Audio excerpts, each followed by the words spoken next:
DPI Tamil News. திமுக ward councillor பிறந்தநாள் விழா கொண்டாட்டம். தருமபுரி நகராட்சிக்குட்பட்ட 9வது வார்டு திமுக கவுன்சிலர் மாதேஸ்வரன் அவர்களுக்கு 59வது பிறந்த நாளை முன்னிட்டு கட்சி தொண்டர்கள், நண்பர்கள், பொதுமக்கள் மாலை மற்றும் சால்வை அணிவித்து கேக் வெட்டி பிறந்தநாள் விழாவை சிறப்பாக கொண்டாடினர்.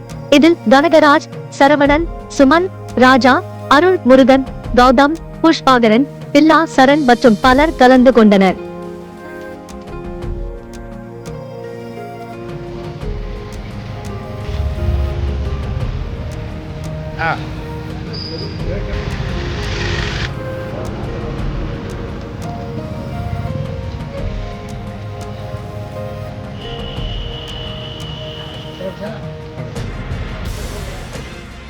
உண்மை குறும் செய்திகள் உடனுக்குடன் தெரிந்து கொள்ள DPI தமிழ் நியூஸ் சேனலை சப்ஸ்கிரைப் செய்து இணைந்திருங்கள்.